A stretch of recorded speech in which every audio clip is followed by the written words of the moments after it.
And welcome to today's segment of The Power of Money. I'm your host, Michelle Graves, known nationally as the Money Lady. Since 1976, I've been providing real-time, real live information on financial matters to enable you to have the necessary information to make wise decisions for yourself and your family. And today, it's just me going solo. I will have guests on upcoming features and shows, but today I just wanted to talk to you myself on a direct basis. And I can appreciate your faithfulness, your loyalty, and your commitment to following this show over the years. And again, I choose to use the public venue so that I will not be constrained by my opinions or the opinions of my guests. In terms of what a station would view as appropriate or not appropriate, particularly when it comes to financial information. Because, viewers, I am absolutely persuaded, beyond a shadow of a doubt, that the reason that so many people are illiterate financially, do not understand how markets work, don't even understand why we're in the financial turmoil we're in today, is because the education system was never designed to empower the average working person around the money system.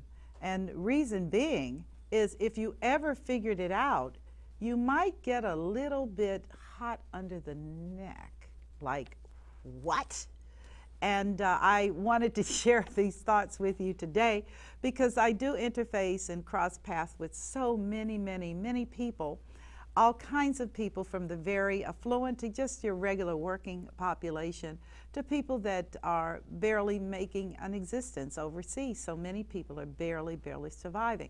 So because of that, I have a perspective that's a little broader and probably for some of you less comforting because I'm real matter of fact about a lot of things. For example, in America, we may complain about our circumstances financially, but as I'm quick to tell people, it's only a problem if you have the ability to do better. In other countries, particularly the lesser developed economies in Africa and many parts of Asia and even South America, people are barely surviving. Over 90% of the world goes hungry every day. Now, you say, but what does that have to do with me? Well, it has everything to do with you, because if you understood financial systems, you would understand that the nature of capitalism is to look for cheap labor. And if American workers are not competitive in the labor market for producing goods and services, then they're going to go elsewhere. They're going to go into countries where people are barely making it. They're going to abuse them, take advantage of what they call opportunity to take the land, to take the people, to exploit their resources, and to have them work for barely sustenance. Now, before you say, well, is she an anti-capitalist? Let me just be very candid with all of you.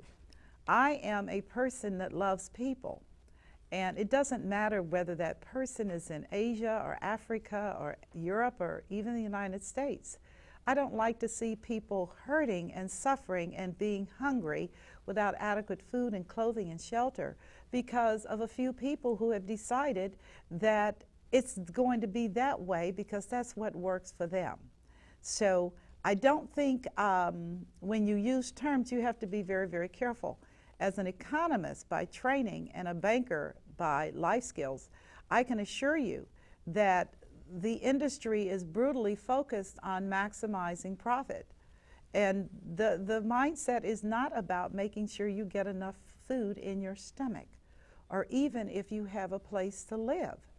The notion of homelessness in America is so ironic because we do have houses, we do have places that people can live. But if you can't afford to pay, even if the place is abandoned, you don't have a place. So I'm speaking to you today from my heart because I want you to hear what I'm saying. as it relates to those types of things. And that is that, what are you planning on doing in the days ahead? It's now 2012, mid-year. The year is half over. Can you believe that? The year is half over. And here we are. And for many of us, the situation is not getting better. The situation is getting worse.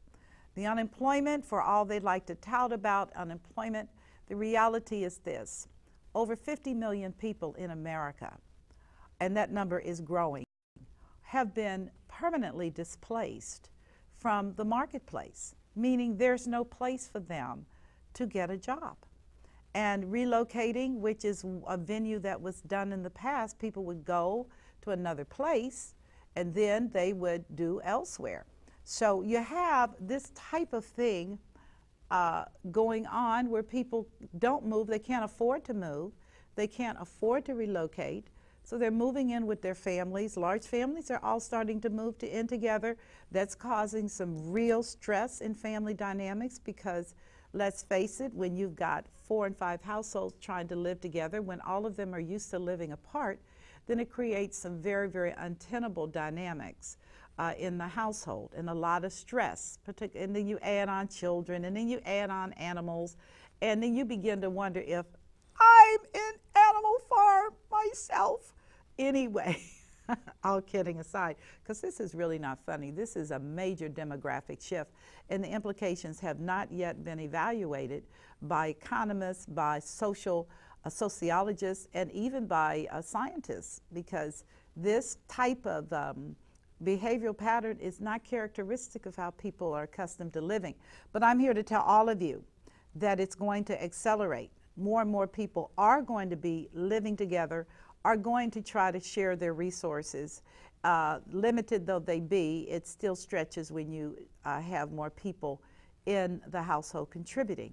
And in fact, in most of the world, I hate to give you this, but it's the truth. In most of the world, people live like that. When you go to Africa, you will find that it's called a village.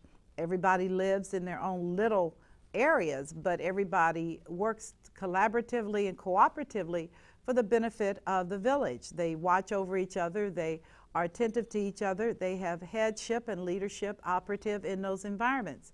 Same thing in other countries. The custom is communal type of living and shared resources.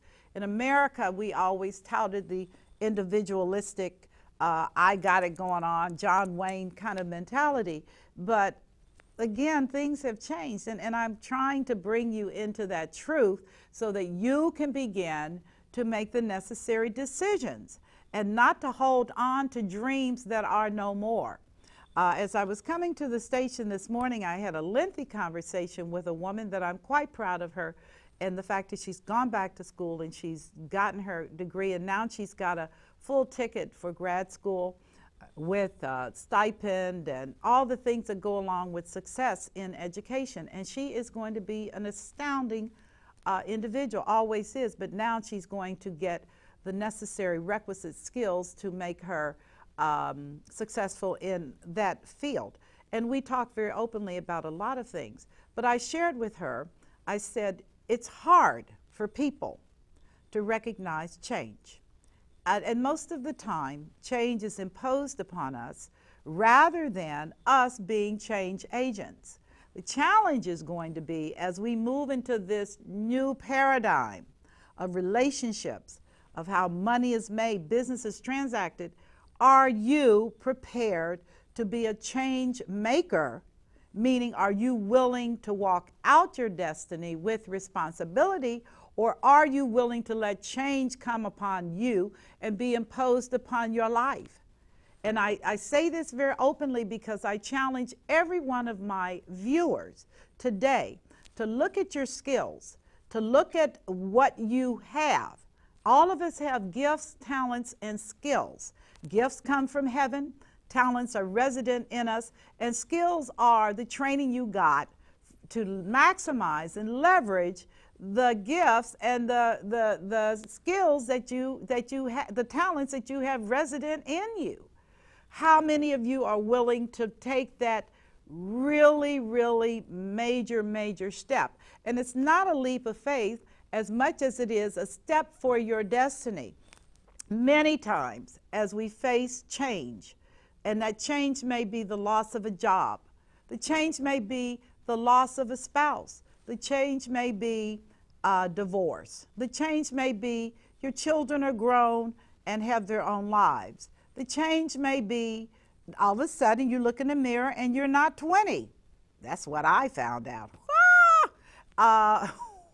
These are all life changes, and there's not a thing you can do about it. There's not a thing you can do about it other than shift. You may find that relationships have changed, that people that worked with you and that you grew up with, all of a sudden you have very little in common because they've gone one way, you've gone another way. But it simply means that when change is looking at you, viewers, now you have the opportunity, the privilege of recasting. Literally, like in a movie, you've got another script, a fresh new script. So rather than embracing change with fear, embrace change with joy and expectation. Rather than saying, I lost my job, can you rethink that thing and say, you know what, the person I worked for no had need for my skills. And I'm excited because that just means that I have an opportunity to look at my skills and find a suitable match for what I do. And that match may be, rather than working for one person, I choose to start my own business and work for many other people. Now, for a lot of people, that's not a good thing, because if you didn't do well for one person, I don't know about thousands of other people. But for many of you, that is a provocation to begin to move actively with great expectation for the change that is now upon you. So I want to talk about that from the context of, again, financial change.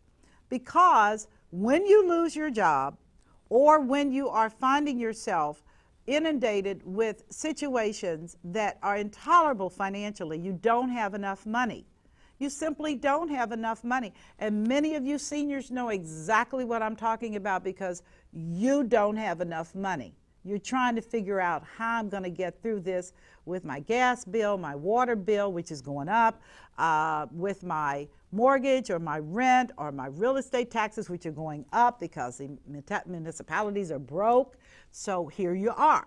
But may I encourage you, this now presents an opportunity for you to begin to think, I'm in the middle of a change situation. So do I react with panic, because panic does not produce anything? Or do I lay down my situation, put it to pen, look at it objectively, and then begin to look at what are the changes that you may need to make in your budget? And it's incredibly important, because one thing is for sure: seniors, widows, retirees, people that are living on fixed budgets and fixed incomes, things are not going to get better for a long time. Our president was very kind when he said we've got a few years ahead. For some of us, we're not going to see a change for our lifetime. Why? Because the changes upon the world. It's not just your little world, it's the changes upon the entire world. People are living their lives differently, and they're living their lives with very different expectations. When you look at the People's Republic of China and the abject poverty that huge 3 billion people and counting nation was confronted with prior to the advent of Mao Zedong, who was their president. And he was responsible for the Chinese Revolution and a lot of the things that happened, good and bad, to this huge people nation. And now you see that next generation, the younger ones, want more things, want better things, want to amass money, want to have cars. In fact, I just couldn't believe they got cars everywhere, brand new cars. They're driving cars. And you looked at a nation that 80 years ago, 50 years ago, was in abject poverty. And now here they are. Now, it can be argued, and with a lot of credibility, I might say, that the American people facilitated their prosperity.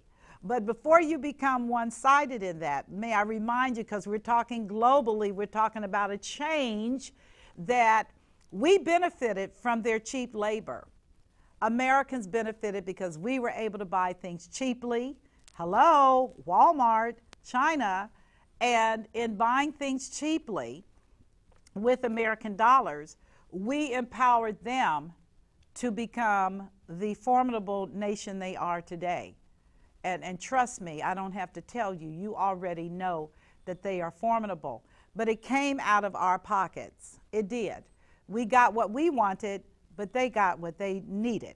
So I'm not prepared to give a value judgment on any of that. I'm just simply prepared to tell you this is a change situation, and the change that came into their world, which took them from a feudal poverty farm culture to a very, very ascending nation, was underwritten not just because of the politics of communism, but also because the American people were eager and greedy for cheap stuff. So, including TVs and DVDs and bigger screens. All of those things that became a part of the culture. So what am I trying to say today? I'm saying to you today that change is upon you. The opportunity is presented before you, and that you have got to be willing to embrace the change and even become the change, as Gandhi said, you know, which is you become the change. Don't talk about it, you become it. And that's tough, because we are creatures of habit. We like things predictable. We don't like things coming at us full speed ahead, and we're not really prepared to address it. But I'm here to tell you today, I encourage you to address it. Back to the finances, which is what I do and what makes my world exciting. For so many of you, your income collapse, you're finding yourselves without work, or the work you are able to get is a minimum compensation job with no benefits, no vacation, no time off, no sick, but you got a job. And you're finding yourselves in situations that 10 years ago even, you could not imagine doing this. I mean, for those of you that have homes that you've paid for faithfully for all of your life, to find out that your home is not worth anything and that that's money you literally threw out the window, that's not a good feeling. But it is real. It is as real as me talking to you today. For many of you, the prospect of not being able to buy a car every other year, which was your habit, and to make use of the car you have and to stretch the years out and to repair it is a change. For some of you, not being able to enjoy entertainment and the lifestyle issues that you liked, that's a change. But if one does not make the change, meaning to tighten up your budget, to live not within your means, viewers, I need you to live below your means, meaning doing more with less, stretching things, passing up the fast food. It's not good food for you anyway. I mean, we already know, the science is already in place to show that that type of eating has caused so many people to be obese, to have health issues, etc. So now you're going to have to live within your means, below your means is my goal, and then stretch. You're going to have to actually cook meals, feed your families, whether it's the husband cooking, the wife cooking, or single, whomever. You're going to have to be at home doing this kind of stuff, because you're going to have to live carefully and prudently, because change is upon us. And that's not going to go away. In fact, as I believe and I predict, and my predictions over the years have been pretty accurate, change is going to accelerate. And for many of us, the biggest change we're going to find is that the government does not have the money to subsidize your lifestyle. And when I say subsidize, the government, through entitlement programs, provides assistance for almost 50% of the American population. That's significant. Where does the government get the money to provide assistance to 50% of Americans? Well, listeners and viewers, the government gets its revenues through taxes from you. That's how they get their money. That's called the Internal Revenue Service. That's called filing taxes. The government does not produce anything. It is living off of the wages and the earnings of the American population. So what happens when their revenues begin to diminish and they're not able to provide you with the same level of service that they have done historically? Well, over the last 5 years, we have made the shortfall up by borrowing money from first the American people, okay, in the form of treasuries. American people hold the largest portion of our debt. Can you believe that? We do. We hold this stuff. Followed by China and other countries. But the biggest holder of the United States debt as we speak is the American people. Yes, we're holding this stuff. And believe me, that's why they have no interest in stopping the spending. Because as long as we are bailing them out, as long as we're doing this, we're buying the debt, known as treasuries and treasury notes. We keep buying them because it's safe and stable, right? Then you're not going to find the government slacking back on spending in a major way, because we're holding the paper, okay? So I'm saying this because the government has no venue for producing. It doesn't produce. It spends what it collects from you, from businesses, through taxation. That's how they pay for roads. That's how they pay for Social Security. They pay for workman's comp. They pay for unemployment.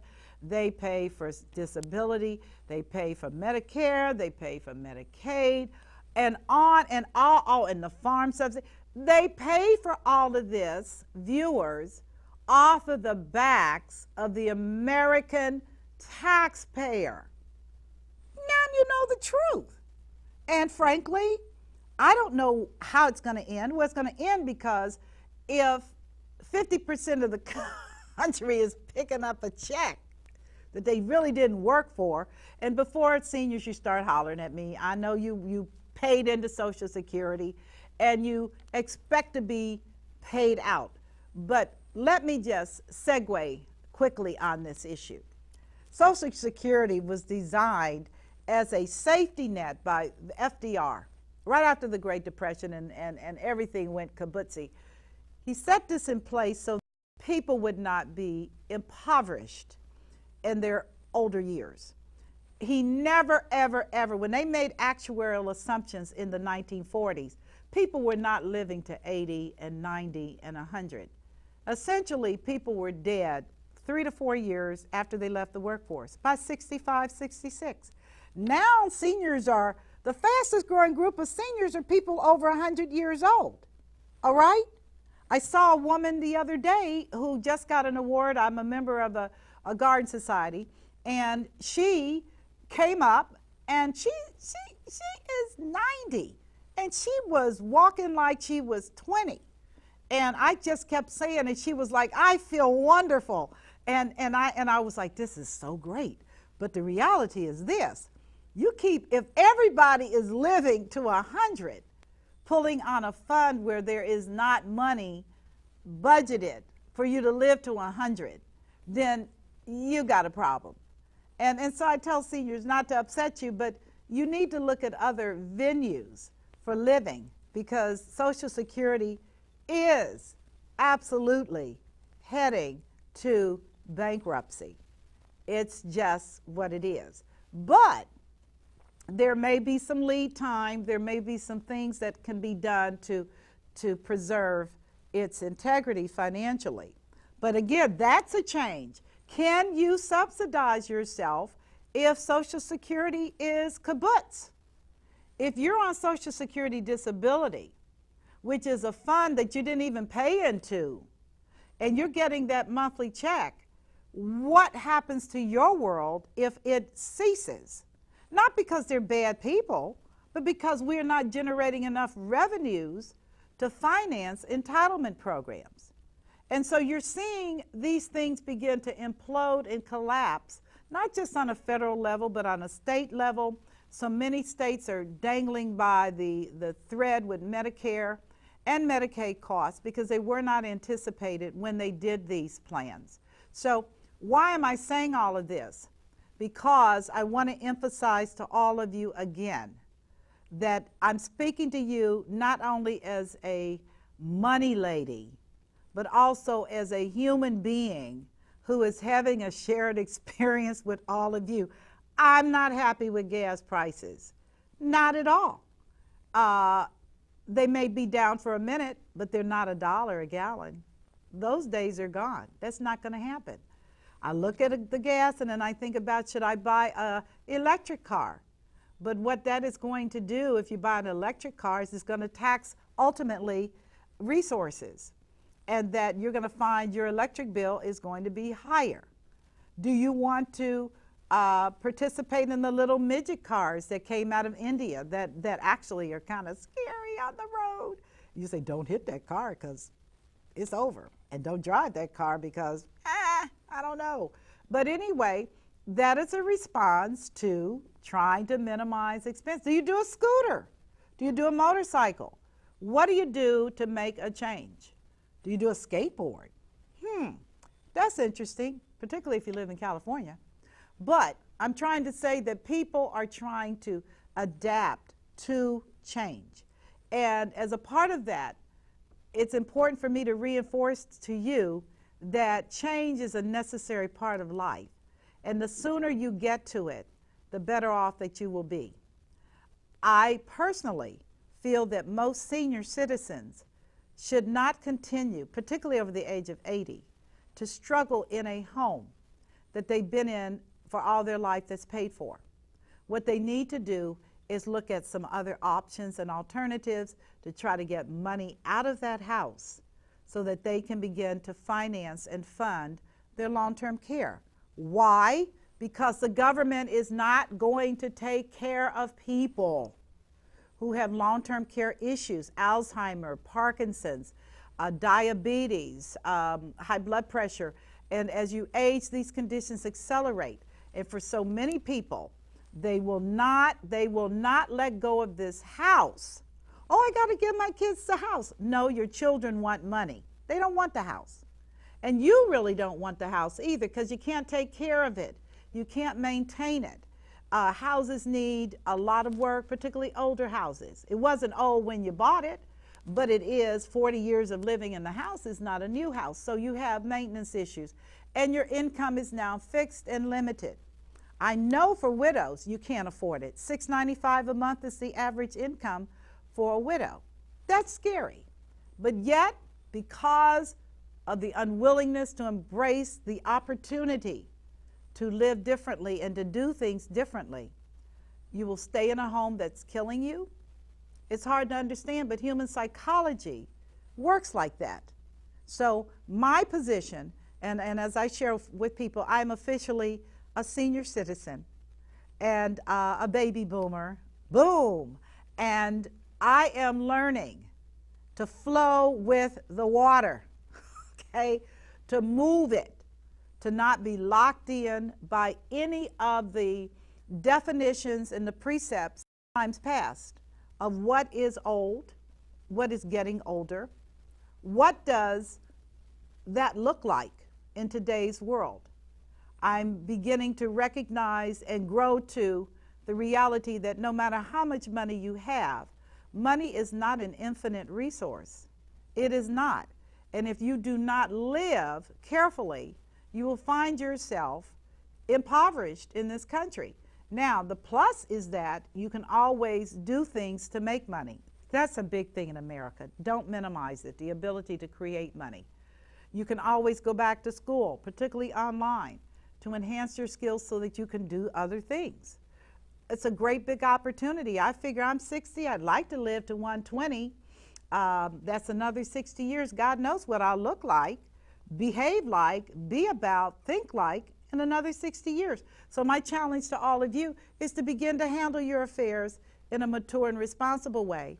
I don't want to sound like a mother hen, but I do want to say to you that finances have to be consistent with the changes that we're in. For those of you that are accumulating money through traditional savings vehicles, such as certificates of deposit, I don't have to tell you that a CD is earning very little. And in fact, you can't live on that. So maybe, just maybe, you want to look at some other things. Like rather than hoarding all your money into a CD, maybe you need to buy a paid up long-term care insurance policy so that if and when that day comes, and it is, you will have the necessary insurance to ensure that you stay in a safe facility with people that actually care about you. That's a decision people know. Well, what am I going to live on? Well, the issue is not what you're going to live on. The issue is who's going to take care of you. And that is something that you have to deal with as a reality. That's a change thing. Children are scattered. Families are not the same. Even those children that live with you may not be open to having you there as a person that they give care to, that they wash behind, that they clean you, the things that are normally a part of long-term care. So again, that's a change decision. And I stress to you this because in my private practice, one of the most difficult things I'm encountering with people is their total resistance to the changing world, the changing economy, and how their money decisions have to change. As I tell seniors, I am not going to accumulate a ton of money in your bank account when you have not taken long-term care insurance, because if you do have to go on the government's dole, everything you have, everything, minus $1,500 is gone. You can't have anything. And that could have been avoided.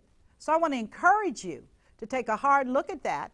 And if you need to call me, that you call me and that you make the necessary decisions. The same thing on life insurance. I am a big proponent of life insurance for young people.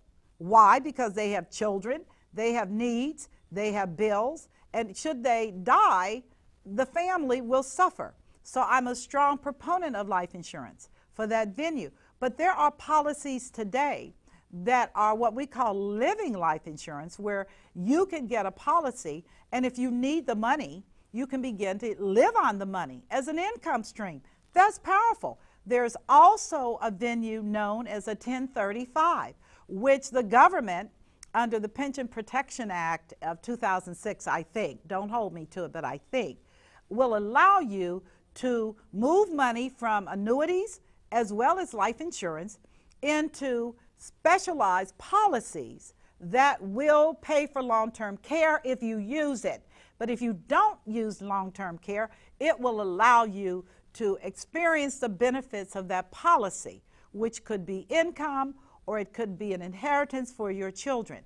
A lot of people say, I don't want to do long-term care because I may not use it. And I say, but why do you have fire insurance on your house? Why do you have car insurance on your car? The purpose of insurance is to mitigate risk.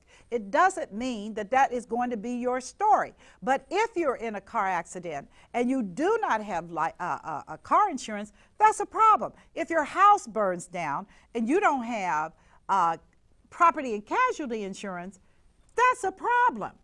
You don't have any protection. So again, I share with you, there are venues out here today that will enable you to transit during this change period. The notion of passing on an inheritance to your family and children remains my heartfelt issue.